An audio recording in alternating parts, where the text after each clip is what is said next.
자, 첫째로 그 남은 자손이란 누구인가? 바로 하나님을 하나님 되게 하는 자입니다. 하나님을 하나님 되게 하는 자입니다. 17절입니다. 시작. 용이 여자에게 분노하여 들어가서 그 여자의 분노하여 돌아가서 그 여자의 남은 자손 곧 하나님의 계명을 지키며 예수의 증거를 가진 자들로 더불어 싸우려고 바다 모래 위에 섰더라. 이제 이게 처음 오신 분은 참 이제 좀 어렵겠지만 우리가 쭉 읽어가는 계시록 본문입니다. 하늘에서 내어 쫓긴 용은 예수가 태어나는 것을 그렇게 막고 또 예수 그리스도를 삼키고자 하다가 예수 그리스도를 낳은 여자 교회를 또 여러 가지로 박해를 하다가 이게 다 실패를 하게 되니까 오늘은 이제 여자의 남은 후손을 자손과 이제 싸우려고 합니다. 지난 시간에 그 어떤 강같이 토해내는 조류에도 떠내려가지 않게 하시는 하나님 때문에 하늘과 가운데 거하는 그 가운데 거하는 자들은 즐거워하라고 했습니다. 조류는 생각보다 거슬리기가 너무 어렵습니다. 인간의 힘으로는 불가능할 정도로 힘든데 왜냐하면 우리가 컴퓨터가 만능 같아서 요새 컴퓨터가 영혼을 가질 수 있는가 뭐 이런 걸 연구를 합니다. 그 정도로 컴퓨터의 종교화 시대가 도래됐어요. 신앙의 자리에 가 있는 것입니다. 인간은 선악과를 먹었고 그 결과 끊임없이 모든 것이 종교적인 신앙으로 자리매김을 하고 권력의 종교화, 권력이면 단 거예요. 과학의 종교화, 경제의 종교화를 이루며 권력과 과학과 이 물질 만능주의를 하나님 대신에 놓고 있다는 것입니다. 사단이 꼬여서 하나님같이 될 수 있다는 사람들이 모여 있는 곳이 세상입니다.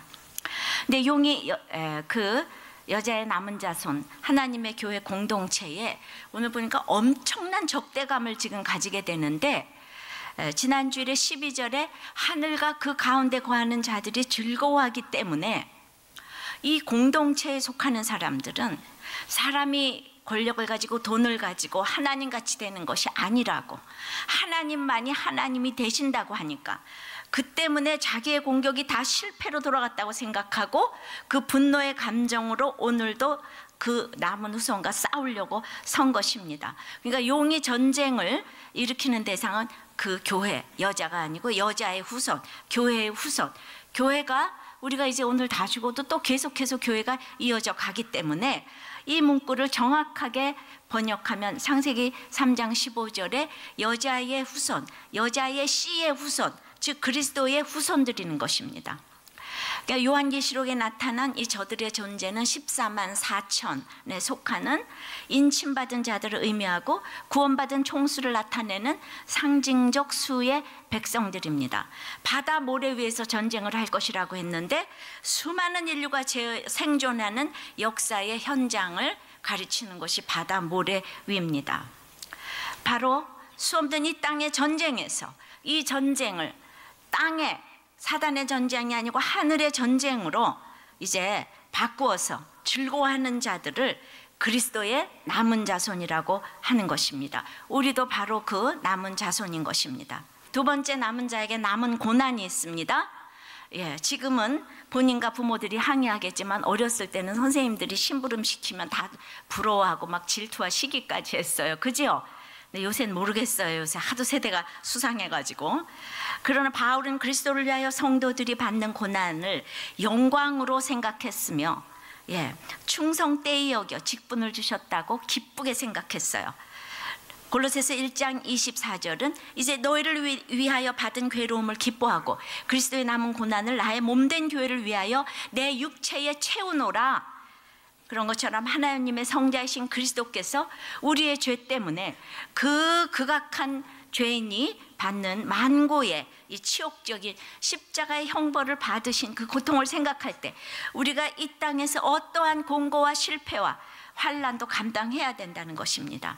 로마서 8장 17절에 자녀이면 또한 후사 곧 그리스도의 후사요 하나님의 후사요 그리스도와 함께한 후사니 우리가 그와 함께 영광을 받기 위하여 고난도 함께 받아야 될 것이니라. 그러니까 고난을 받아야 그리스도의 영광도 받는다고 하십니다. 이를 통해 남은 자손의 반열 구원의 반열에 들어가게 될 것입니다. 요컨대 믿는 자의 존재 이유는 그리스도 때문이지 자기 때문이 아니므로 어떤 모욕도 멸시도 질병도 고통도 손해도 주님 때문에 감당하면 영광도 받는다는 사실입니다. 이 길이 바로 하나님의 백성으로 살아가는 것이요, 또한 예수 그리스도의 제자로 남은 자손으로 살아가는 것입니다. 그러면은 남은 자손에게는 이렇게 남은 고난이 있다고 그랬는데, 세 번째는 어떻게 이 남은 고난을 이기나, 하나님의 계명과 증거로 이 남은 고난을 오늘 이겨야 한다고 합니다. 다시 한번 17절을 읽어보겠습니다. 용이 여자에게 분노하여 돌아가서 그 여자의 남은 자손 곧 하나님의 계명을 지키며 예수의 증거를 가진 자들로 더불어 싸우려고 바다 모래 위에 섰어요. 그러니까 우리의 병기는 정말 혈과 육이 아니고 하나님의 계명을 지키고 예수 그리스도의 증거를 가진 것입니다. 자, 이렇게 우리가 승리할 수 있다고 하는데, 여자의 남은 자손들이 계명, 하나님의 말씀을 지키는 것 때문에 용에게 핍박을 받았다고 그랬잖아요. 그러니까 참 여기서 중요한 거를 알 수가 있는데, 하나님이 하나님 되려고 했기 때문에 이 여자의 남은 자손들이 그래서 핍박을 했어요. 그러니까 이 사실은 뭘 말인가 하면은 하나님의 말씀을 지키는 것을 지켰기 때문에, 말씀 계명을 지켰기 때문에, 그러니까 그건 교회가 말씀을 바르게 지키도록 하는 이 말씀 선포가 얼마나 중요한 사명인지를 일깨워 줍니다. 그래서 목회자에게 있어서 설교를 대신하리만큼 중요한 건 없어요. 설교 준비와 설교 사역만큼 큰 비중을 차지할 수 있는 것은 없어요. 믿음은 들음에서 난다고 그랬기 때문에 여러분들에게 언제나 그리스도를 선포하고 다른 복음이 아닌 하나님의 계명, 예수의 증거, 구속의 복음, 십자가의 복음을 바르게 선포해야지 이 성도들이 확실한 말씀의 그 선포를 들을 줄 알게 되고 깨달을 줄 알게 되고, 깨달아야 선포된 말씀에 대한 이 지키고자 하는 순종이 일어나는 것입니다. 히브리서 4장 12절에 하나님의 말씀은 살았고 운동력이 있어 좌우의 날선 어떤 곰보다도 예리하여 혼과 영과 및 관절과 골수를 찔러 쪼개기까지 하며 또 마음의 생각과 뜻을 감찰하나니 만물이 벌거벗은 것 같이 그 앞에서 이제 드러난다고 그랬어요. 그러니까 어떤 말씀이라도 또 지금 이렇게 나에게 살아있고 운동력 있는 말씀을 볼 때 막 살아서 활자로 튀어나와서 어떤 환경에서도 내 생명이 살아나서 춤을 춰야 하는 것입니다. 총선에서건 어디서건 떨어져도 붙어도 살았고 운동력 있는 말씀 앞에서 나를 낭망케 하는 사단과 싸워서 이길 수가 있는 것이 남은 자의 태도인 것입니다. 예수의 증거를 가진 자들이라고 그랬는데, 여기 예수의 증거는 하나님의 계명, 그 성경에 기록된 구주 예수를 항상 고백하는 실제적인 행동을 가리키는 거예요. 그러니까 마음으로 믿는 예수를 내 삶에서 입으로 증거하고 실제적인 행동으로 그 고백을 입증하는 것을 말하는 것이에요. 계시록 1장 2절에서도 사도 요한은 하나님의 말씀과 예수 그리스도의 증거, 그 자기의 본 것을 증거했다 그랬고, 9절에서도 이제 하나님의 말씀과 예수의 증거를 인하여 반모라 하는 섬에 있었더니, 그러니까 나의 갇혀진 반모에서 예수 그리스도를 증거하기 위해서 하나님 반모 섬에 두셨다는 거예요. 하나님은 오직 이게 가장 중요한 거예요. 용을 물리칠 수 있는 것은 계명 지키는 것과 예수의 증거인데, 내 반모 섬에서 하나님의 말씀이 살아 움직여서 그 말씀으로 지금 사도 요한이 자기의 이 모든 삶을 증거하듯이, 우리는 사도행전 4장 20절에 보고 들은 것을 증거하지 않을 수가 없는 것입니다. 그래서 남은 자손은 어떤 환경에서도 그리스도의 남은 고난을 내 육체에 채워서 이렇게 계명과 증거로 이겨야 하는 것입니다. 모든 인류는 사망의 부활을 받아서 다 둘째 사망에 이르게 되는 거야. 그냥 대충 살다가 죽어서 다시 악인의 부활로 부활해가지고 진짜 영원한 불모 지옥에 가는 것이고, 반대로 그 여자의 남은 자손들은 생명의 부활을 받고 생명책에 기록된 대로 행위를 따라 상급을 받게 되는 것입니다. 저들은 하나님의 계명과 예수의 증거를 가지고 하나님이 하나님 되게 한 자들이었기 때문에 그저 우리에게 천국에 이렇게 상급이 기다리고 있는 것입니다. 자, 하나님의 계명을 지키며 예수의 증거를 가지고 어떻게 남은 고난을 이겨서 제가 남은 자가 되어서 이렇게 살게 됐는지 오늘은 제 삶을 좀 간증을 하고자 합니다. 제가 어제 오래전 남편이 찢었던 큰 톰슨 성경책하고 찢었던 그 큐티책을 보았어요. 그 큰 톰슨 성경을 세상에 어떻게 이렇게 발기발기 찢을 수가 있는지. 그러니까 그렇게 분노하고 참소하고 화를 내는 것을 내가 즐거워하게 되기까지 하나님의 은혜가 아니었으면 남은 자가 될 수 없었어요. 제가 이 세상이 강 같은 조류에 휩쓸려 가든지 뭔가 사단이 났을 것인데 그것이 핍박의 때가 양육의 때가 되게 하셨다는 것을 제가 알고 나서 어찌 감사하지 않을 수가 있겠습니까? 그러니 내 인생의 축복은 남편을 허락하신 것이라는 거, 이거를 제가 절실히 정말 이렇게 마음속으로 깨달음이 왔어요. 주님의 그 사랑이 너무 감사해서 주님의 사랑을 알게 되니까 인간의 사랑이 저 밑에 있더라고요.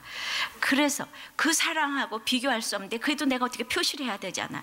그래서 남편의 구원을 위해서 남편도 이 사랑을 알게 되면 이렇게 기쁘게 살 텐데, 이렇게 즐겁게 살 텐데, 이 생각 때문에 내가 이제 남편의 구원을 위해서 그리스도의 남은 고난을 내 육체에 채우기로 하고 이제 내 생명을 가져가셔더라도 우리 남편을 구원해 달라고 그렇게 기도하기 시작했습니다. 정말 그때 너무 성령 충만했어요. 그런데 정말 부자가 구원되기 위해서는 여러분 정말 몸밖에 칠 것이 없어요. 아무리 해도 돈을 벌 사람이니까 그까짓 거 뭐 병원이 안 되고 이런 거 가지고는 깨질 수가 없는 거예요. 그래서 진짜 이 사람 하나님이 남편의 몸을 치셨어요. 우리 완벽주의 남편이 갑자기 하루 만에 간동맥이 파열됐다는 거예요. 그 왜 그러냐 했더니 그것이 간암 말기라서 그 가망이 없을 뿐더러 화급을 다툰다는 이런 얘기를 들었어요. 남편은 얼마나 완벽한 사람인지 우리 집에 간으로 아픈 사람이 하나도 없는데 간염 보균자가 너무 많아가지고 자기는 이 피를 만지기 때문에 늘 전염될 우려가 있다 그러면서 한 달에 한 번씩 꼬박꼬박 간 기능 검사를 했단 말입니다. 그런데 이 사람이 간암 말기가 됐다는 거예요. 너무나 사실은 청천벽력 같은 얘기를 들었지만 그 사람 나보다 몸집도 이렇하고 남들이 보기에는 또 얼마나 정말 그 마음 좋은 의사 선생님처럼 생겼는데 그냥 이 속으로 들어가 보면 부부간은 다 모르는 거예요. 예. 그리고 정말 이 낙곰수처럼 밖으로 나가서 소리 지르면 안에 들어와서는 안 그랬을 것 같아요. 밖에는 또 다 이럽니다. 집에 들어와서만 분노합니다. 예. 그런데 중환자실에서 이제 그 병명을 제가 받고 나는 진짜 이 중환자실에 뛰어들어갔어. 남편에게 당신이 예수 믿고 천국 가지 않으면 나는 애들 데리고 살 소망이 없다고 울부짖었어요.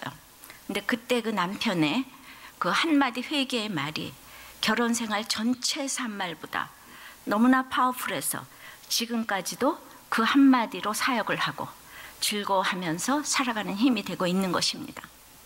그 말이 무엇이었겠습니까? 그 사람은 중환자실에서 처음 보는 그 당시 모르던 어린 목사님이 오셨어요. 그리고 남편의 손을 붙잡고 살려달라고, 기적을 베풀어 달라고 이러지 아니하고 오늘 밤 이 세상을 떠나면 어떻게 이 천국에 들어갈 수가 있겠습니까? 처음 보는 이 남편의 손을 붙잡고 오늘 밤 이 세상을 떠나신다면 그 천국에 어떻게 들어가실 수가 있겠습니까? 물었어요. 우리 남편이 한쪽은 수혈이고 한쪽은 산소호흡기하고 꼭 십자가에 매달려 있는 그 모습으로 헐떡헐떡 쳐다보면서 그 처음 보는 목사님한테 이제 예수 이름으로요 이렇게 대답을 했어요.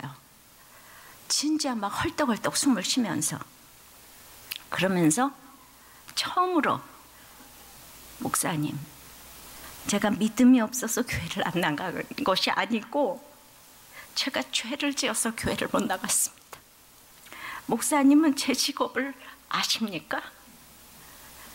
80년도에 완전히 낙태 수술로 이렇게 돈을 벌던 남편은 그냥 그게 먼저 딱 생각이 난 것 같아요. 살려주셔도 감사하고 그러지 않아도 자기는 할 말이 없는 인생입니다. 그렇게 했어요. 목사님이 그 얘기를 듣고 우리 중에 행위로 천국 갈 사람이 없다고, 계란이 5개 중에 1개가 썩어도 알고는 못 먹고 10,000개 중에 하나가 썩었어도 알고는 그것으로 만든 빵을 못 먹습니다. 우리는 행위로 천국에 이를 수가 없습니다. 나를 위해 죽어주신 예수님을 믿기만 하면 구원에 이르는 것입니다. 이 예수님을 정말 믿기를 원하시냐고 그랬더니 고개를 끄덕끄덕 했습니다. 영접 기도를 했습니다. 나는 죄인입니다. 지금까지 나에게는 세상의 주인이었습니다. 이제부터는 나를 위해 죽어주시고 부활하신 주님을 내 인생의 주님으로 영접합니다. 그렇게 모든 사람 앞에서 구원 기도, 영접 기도를 했어요. 구원이 얼마나 중요한지, 평생토록 같이 살았어도 그 많은 말은 다 필요 없고 마지막 그 한마디 말이 지금까지 나를 수십 년을 한결같이 지탱해주고 한결같이 나를 살려준 그 말이 된 것입니다. 남편은 그때가 주님의 때였겠지만은 정말 저는 상상하지도 않게 회개를 하고 그 주님을 영접하게 하신 것입니다. 저는 이 얘기를 할 때마다 기적이라고 생각합니다. 우리가 주님을 영접하고 자기 회개를, 죄를 보고 회개를 한다는 것은 정말 그 인간의 힘으로는 되는 것이 아닙니다. 저는 오늘 이제 그 이후의 얘기를 하려고 합니다. 구원받고 천국 간 날 이제 구원받았습니다. 그런데 제가 30대에 과부가 된 거예요. 30대 후반에 과부가 된 거예요. 제가 또 참소를 받을 일이 생겼어요. 또 참소할 일이 생겼어요. 어찌 내가 이렇게 열심히 살다가 어떻게 이렇게 과부가 될 수 있는가? 이건 있을 수가 없는 일 아닌가? 그래, 우리는 하나님의 계명을 지키고 그리고 이제 예수의 증거를 가지려면 끊임없이 우리가 양육이 되어 가야 되는데, 그때로부터 지금까지 제가 어떻게 살았는지를 이제 그동안에 시간이 없어서 못 봤는데, 제가 그때 인도함 받았던 큐티 말씀 오늘 여러분들하고 좀 읽어보려고 합니다.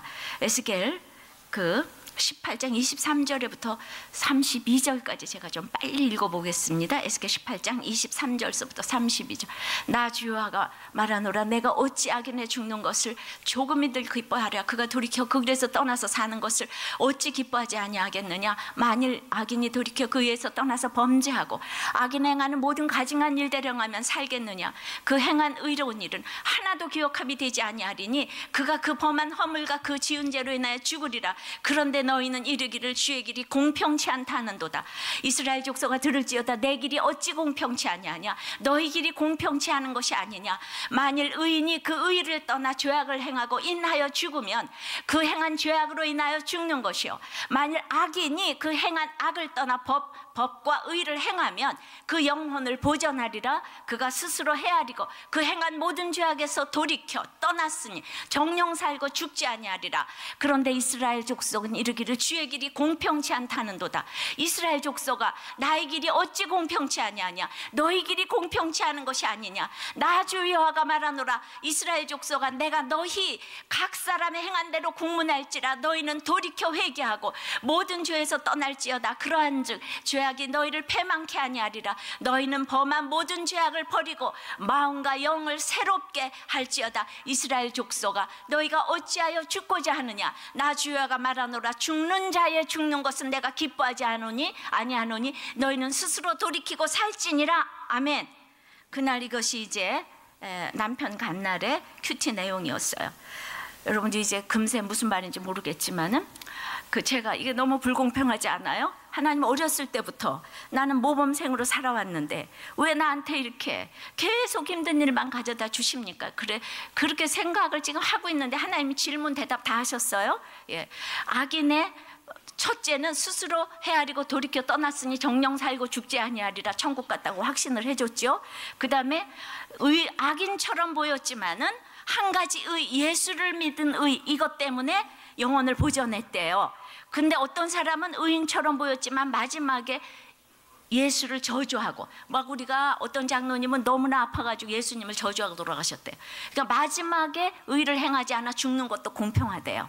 그런데 너희는 왜 공평치 않다 하느냐? 하나님이 공평하다. 악인이 스스로 돌이켜서 이제 죄악에서 떠났는데 내가 그가 사는 것을 왜 기뻐하지 아니하겠느냐?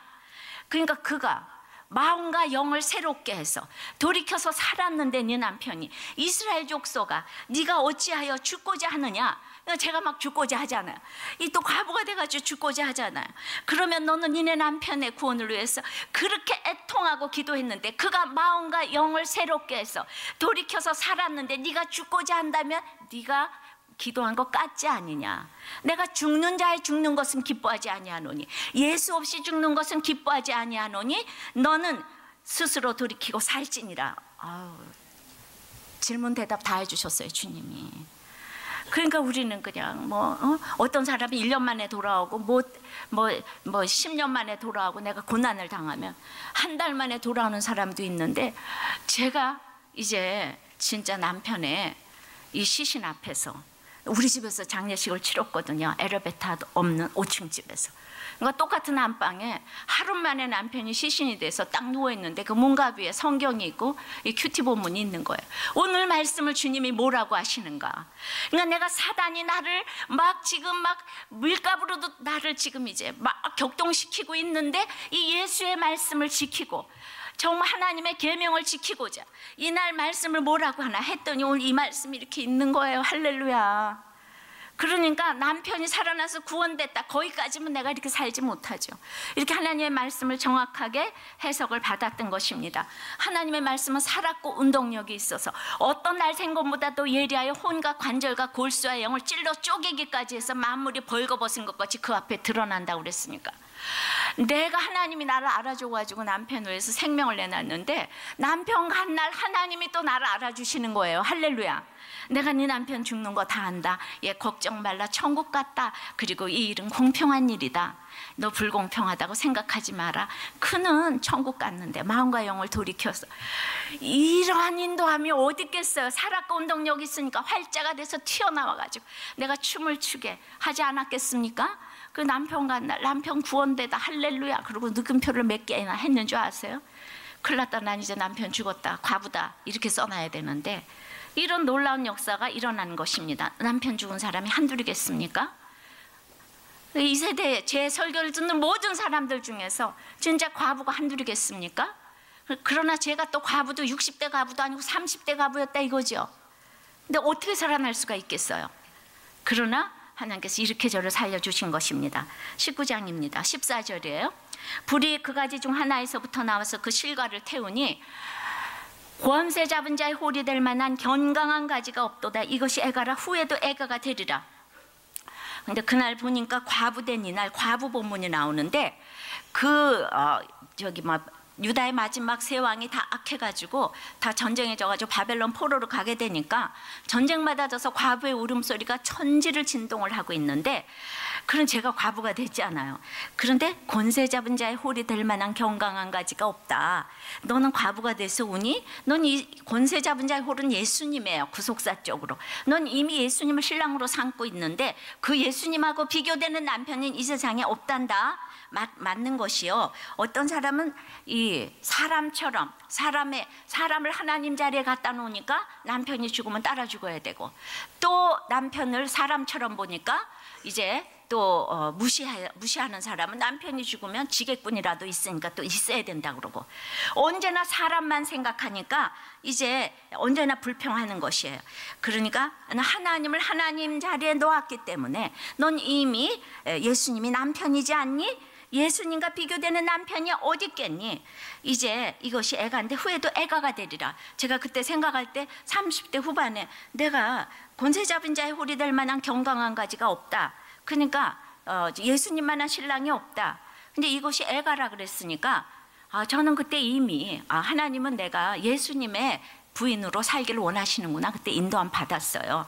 그때 그렇게 생각하기엔 약간 좀 그랬지만은, 그래서 하나님께서는 저에게 그냥 13년의 결혼 생활을 한 50년은 한 것처럼 깨닫게 해주셨어요.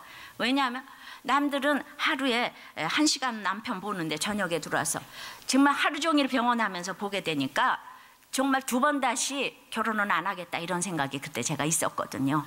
같이 있으면서 하도 지겨워가지고 그 하나님이 그 마음을 주셔서 하나님 세팅을 해놓으셨다고 생각을 이제 합니다. 그게 너무 남편들 좋아하지 말아요. 혼자 살아요. 예. 자, 그래가지고 이제 20장에 아니 또 살으세요. 또 잘 살으세요. 예. 자, 1절, 2절, 3절에 제7년 5월 10일에 이스라엘 장로 2사람이 여호와께 물으려고 와서 내 앞에 앉으니 여호와의 말씀 내게 임하여 가라사대 인자야 이스라엘 장로에게 들에게 고하여 이르기를 주 여호와의 말씀에 너희가 내게 물으려고 왔느냐? 나 주 여호와가 말하노라 내가 나의 삶을 두고 맹세하노니 너희가 내게 묻기를 내가 용납지 아니하리라 하셨다 하라. 자, 이게 이제 제가 쭉 읽은 바에 의하면 에스겔 8장에 예루살렘 성전에 우상이 가득하다고 장로들을 데려가서 다 보여줬는데 장로들이 회개를 하나도 안 하고 하나도 지금 아무리 북한에서 전쟁이 내려온다 그래도 우리 아무도 지금 심각하지 않잖아요. 그러니까 여기도 똑같아요. 그러다가 지금 바벨론에 의해서 망하게 생겼어요. 그러니까 이제 장로가 와가지고 에스겔 선지자한테 우리 망하게 생겼습니다. 어쩝니까? 야, 물으려고 왔냐? 내가 묻기를 용납지 않겠다. 네 행한 대로 국문할지라. 이렇게 차갑게 얘기를 하시는 거예요. 여러분들, 내가 갑자기 남편 죽었다고 성경을 딱 보면 성경이 깨달아질 것 같습니까? 하나도 모릅니다. 무슨 말인지 하나도 모릅니다. 평소에 하나님의 말씀을 지키는 훈련을 하지 않으면 진짜 문제가 왔을 때 하나도 깨달아지질 않는 거예요. 그러니까 장로들이 그냥 평소에 하나도 회개하지 아니하고 진실되게 믿지 않다가 망하니까 막 기도해 주세요 뭐해. 근데 하나님의 말씀이 하나도 안 들리는 거예요. 이제 그런데 하나님께서는 저에게는 말씀을 해주셨어요. 네 인생을 왜 네 남편이 갔는지 그리고 네 앞으로의 사명은 무엇인지 이걸 20장 전체를 통해서 말씀을 해주셨어요. 그러면서 이렇게 20장 전체를 통해서 우리 남편의 죄악상을 밝히지 않았으면 저는 이제 우리 남편 칭찬만 하고 다녔을 거예요. 왜냐하면 간 사람이니까. 그래서 우리 남편 의로웠고 너무나 뭐 바람도 안 폈고 겉으로 드러난 죄가 별로 없잖아요, 그죠? 바람을 안 폈으니까, 예, 돈도 잘 벌었으니까. 그럼 남편을 추앙하면서 이랬을 텐데 하나님이 그냥 남편의 죄악상을 낱낱이 발견했어요. 지금부터 우리의 남편의 죄악을 이제 보기 시작하겠습니다. 19장 1절에서부터 3절까지 다시 한번 봅니다. 19장 1절에서 3절. 너는 이스라엘 방백들을 위하여 애가를 지어 부르기를 내 어미는 무엇이냐 암사자라. 그가 사자들 가운데 엎드려 젊은 사자 중에서 그 새끼를 기르는데 그 새끼 하나를 키우매 젊은 사자가 되어 식물 움키기를 배워. 다 같이 기가 막힌 아주 문자적인 본문이 나왔어요. 좋은 환경에서 이스라엘의 그 왕들이 요시아의 세 왕들이 다 좋은 교육을 받아서 식물 움키기를 배웠는데 사람을 삼켰다고 그랬어요. 예. 그러니까 남편의 회개 제목과 똑같은 죄가 여기 나온 거예요. 전 큐티를 하면서 얼마나 놀랐겠습니까? 삼켰대요. 그런데 이제 20장 도로 갑니다. 20장 8절에 그 너희를 아름다운 약속의 땅에 이르고자. 그러니까 이스라엘이 지금 바벨론 땅으로 가는데 왜 너희들이 멸망했는지 그 얘기를 설명하는 거예요. 너희가 약속의 자손이다. 약속의 땅이다. 너희를 아름다운 땅에 이르고자 했는데 그냥 13절에 또 보면은 근데 이제 8절 9절 이게 뭐 40몇 절까지 돼서 다 읽지 못합니다. 그런데도 이제 눈으로 우상을 섬기고 또 마음으로 우상을 섬기고 그리고 13절에도 그러나 이스라엘 족속이 광야에서 내게 패역하여 사람이 준행하면 그로 인하여 삶을 얻을 나의 율례를 준행치 아니하며 나의 규례를 멸시하였고 나의 안식일을 크게 더럽혔으므로 20장 전체에 안식일을 더럽혔다는 소리가 얼마나 많이 나오는지 몰라요. 우리 남편 안식일 안 지켰잖아. 그래서 내가 이르기를 내가 내 분노를 광야에서 그들의 위에 쏟아 멸하리라 하였으나 내가 내 이름을 위하여 달리 행하였었나니 내가 그들을 인도하여 내는 것을 목도한 열국 앞에서 내 이름을 더럽히지 아니하려 하였음이라. 그러니까 너는 정말 멸망받아야 마땅한데 내가 열방 중에서 안 믿는 사람 중에서 내 이름을 참으로 더럽히지 않으려고. 그러니까 우리가 믿는 집이잖아요, 그죠? 믿는 집이고 또 저는 남편의 구원을 위해서 뭐 정말 목숨을 내놓고 기도를 하니까 하나님이 정말 내 이름을 위해서 그 조상들의 기도를 다 들어 응답해서 그렇게 해서 정말 그 달리 행했다는 거예요. 그러니까 수없이 안식일을 크게 더럽혔다고 그 얘기가 너무 많이 나오는데, 예, 참 정말 장로 아드님께서 이렇게 안식일을 안 지켰어요. 예, 우리 남편이 개업을 하니까 그냥 병원이 너무 잘 되는 거예요. 그러니까 이제 높은 산과 무성한 나무를 보고 경록히 하는 제물을 올리는 것이, 자기는 이제 돈 버니까 그냥 아주 그냥 그 바다락한 저 새집회, 예, 반짝 바다락바다락한 이 새집회만 나오면 그거는 이제 또 교회에다가 갖다 바치는 헌금인 거예요. 그래서 저 성탄절, 부활절에 그런 건 모아둡니다. 또 이게 경록히 하는 제물이지 뭐예요? 그러니까 너희가 다니는 산당이 무엇이냐? 그러니까 여호와의 성전이 아니고 기복적인 이런 지금 예배를 드린다는 거예요. 또 32절에 보면은 너희가 스스로 이르기를 우리가 이방인 곧 열국 족속 같이 되어서 목석을 숭배하리라 하거니와, 예, 너희 마음에 품은 것을 결코 이루지 못하리라. 그때쯤 돼가지고 나는 아무래도 불교의 목탁 소리가 나하고 맞는데, 연때가 내가 글로 갈까 보래요. 목석을 숭배하리라 하거니와, 그러니까 이 많은 죄에도 불구하고 너희 마음에 품은 것을 결코 이루지 못하리라. 그랬기 때문에 하나님이 전적으로 정말 아껴보아서 이 사람이 구원이 됐다 이거예요. 이런 모든 죄악에도 자격과 공로로 구원이 된 게 아니고 은혜를 인하여 그 믿음으로 구원을 얻었다 이겁니다. 근데 이제 15절서부터 27절까지는 또 압권의 말씀이 나와 24장 15절에서부터 27절까지 말씀입니다. 여호와의 말씀이 또 내게 임하여 가라사대, 이거 그때 제가 다 하루하루 큐티하고 살아난 내용이야. 인자야 내가 내 눈에 기뻐하는 것을 한번 쳐서 빼앗으리니 너는 슬퍼하거나 울거나 눈물을 흘리거나 하지 말며 죽은 자들을 위하여 슬퍼하지 말고 종령이 탄식하며 수건으로 머리를 동이고 발에 신을 신고 입술을 가리우지 말고 사람의 부유하는 식물을 먹지 말라 하신지라. 예, 그래서 내가 아침에 백성에게 고하였더니 저녁에 내 아내가 죽기로 아침에 내가 받은 명령대로 행하매 백성이 내게 이르되 내가 행하는 이 일이 우리에게 무슨 상관이 되는지 너는 우리에게 고하지 아니하겠느냐 하므로 내가 그들에게 대답하기를 여호와의 말씀이 내게 임하여 가라사대 너는 이스라엘 족속에게 이르기를 주 여호와의 말씀에 내 성소는 너희 세력의 영광이여 너희 눈에 기쁨이여 너희 마음에 아낌이 되거니와 내가 더럽힐 것이며 너희의 버려둔 자녀를 칼에 엎드러지게 할 여러분 지금 있잖아, 에스겔 가장 눈에 기뻐하는 아내를 하루아침에 지금 쳐서 빼앗으리니 너는 울지 말라는 거야. 또 미워하는 아내가 아니고, 근데 아침에 백성에게 고하였더니 저녁에 아내가 죽었어요. 근데 에스겔이 받은 명령대로 행했다는 거예요. 그러니까 백성들이 네 아내 데려가는 거하고 우리하고 뭔 상관이냐? 그랬더니 지금 여호와의 말씀이 에스겔 아내를 데려갔을 때에는 너희의 버려둔 자녀는 칼에 엎드러지게 하겠다 이렇게 경고하셨어요. 예, 그러니까 너희가 여호와의 전이다 교회를 아무리 나가도 자녀를 버려두고 산당 예배만 드리고 있기 때문에 서울대학을 들어가도 자살을 하고 카이스트를 가도 자살을 하고 버려둔 자를 칼에 엎드러지게 하기 때문에 예배가 완전히 실종이 돼서 예루살렘 성전이 다 우상이 가득 차가지고, 그래서 24절에 이와 같이 에스겔이 너희에게 표징이 되리니 그가 행한 대로 너희가 다 행할지라. 이제 25절 인자야 내가 그 힘과 즐거워하는 영광과 그 눈에 기뻐하는 것과 그 마음에 간절히 생각하는 자녀를 제하는 날 곧 그날에 도피한 자가 내게 나와서 내 귀에 그 일을 들리지 아니하겠느냐. 그날에 내 입이 열려서 도피한 자에게 말하고 다시는 잠잠하지 아니하리라. 이와 같이 너는 그들에게 표징이 되고 그들은 내가 여호와인 줄 알리라. 이렇게 다 포로로 갔던 사람들이 거기서 사로잡혀서 자녀를 제하고 너무 힘들어가지고 다시 도피한 자들이 와서 에스겔에게 나와서 내 귀에 그 일을 들리면 그날에 내 입이 열려가지고 도피한 자에게 말하고 다시는 잠잠하지 아니하리라. 제가 꼭 그렇게 됐죠.